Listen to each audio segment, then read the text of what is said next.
Let me make a bouquet.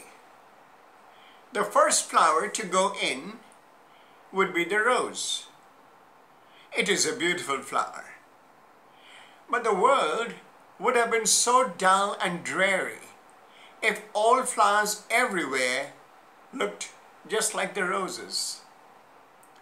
In fact, all flowers are beautiful. So here is a bouquet of some of the most exotic flowers, each so distinctly different and yet so beautiful. The most romantic flower on earth is, of course, the rose. So we start with the rose. This is The Rose by the English poet Christina Rossetti. The lily has a smooth stalk, will never hurt your hand, but the rose upon her briar is lady of the land. There is sweetness in the apple tree and profit in the corn, but lady of all beauty is a rose upon a thorn. When with moss and honey she tips her bending briar and half unfolds a glowing heart, she sets the world on fire.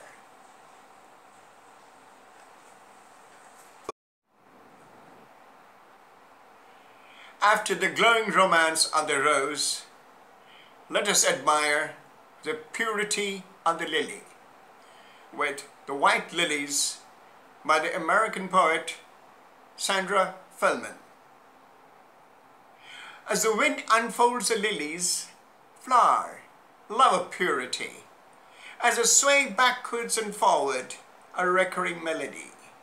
So my heart follows the rhythm of my old-time memories, and I think of you so softly, and I want to touch your face, and the dreams that are within me feel your white, loving embrace.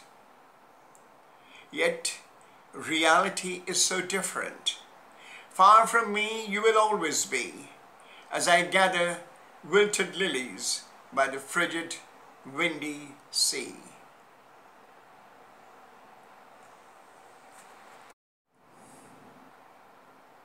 If the rose is a grand stately lady and the lily is a picture of purity, then the wild violet is a playful little girl running around in the meadow.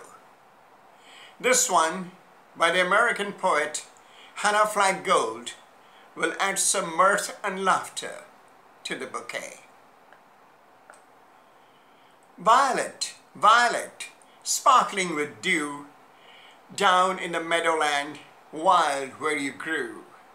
How did you come by the beautiful blue with which your soft petals unfold?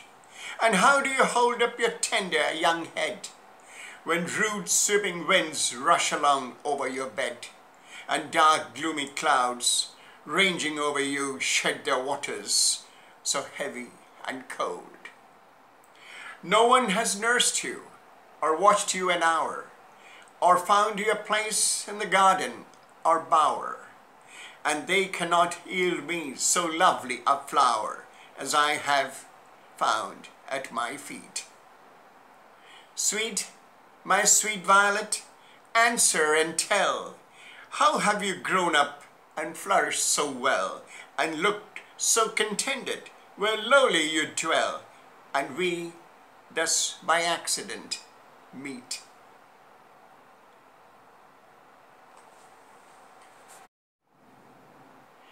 But unlike the rose and the lily and the violet, the poppy favors the brave.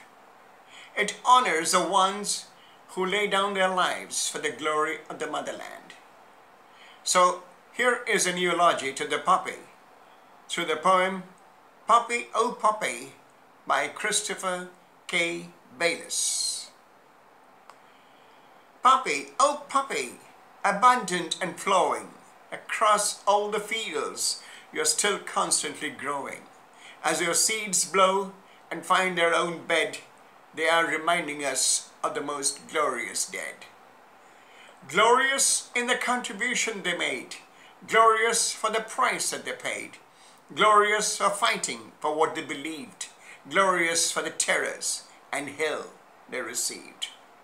Standing their ground in the eye of the storm, standing their ground while receiving the swarm, standing their ground in the mud and the vile, standing their ground through the horrors and toil. The death and the blood flowing like a river, like the fields of the poppies, the breeze does now shiver. The seeds carry on into a new time, a horizon of red the future will entwine. Poppy, oh poppy, so winding and red, reminding most deftly of a glorious dead.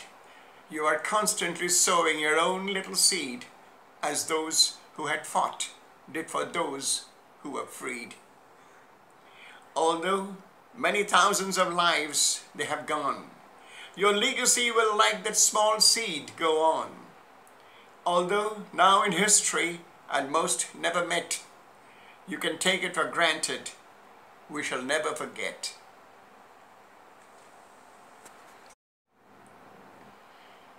And how can a bouquet be ever complete without the daffodils?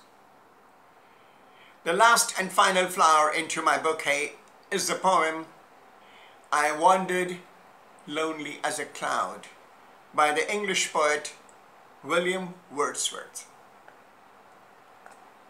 I wandered lonely as a cloud that floats on high over vales and hills, when all at once I saw a crowd, a host of golden daffodils, beside the lake, beneath the trees, fluttering and dancing in the breeze. Continuous as the stars that shine and twinkle on the Milky Way, they stretched in never-ending line along the margin of a bay. 10,000 saw I at a glance, tossing their heads in a sprightly dance. The waves beside them danced, but they outdid the sparkling waves in glee. A poet could not but be gay in such a jocund company. I gazed and gazed, but little thought what wealth the show to me had brought. For oft, when on my couch I lie in a vacant or in pensive mood, they flash upon that inward eye, which is the bliss of solitude. And then my heart with pleasure fills and dances with the daffodils. Thank you. I hope you liked this album of a few exotic flowers. Thank you.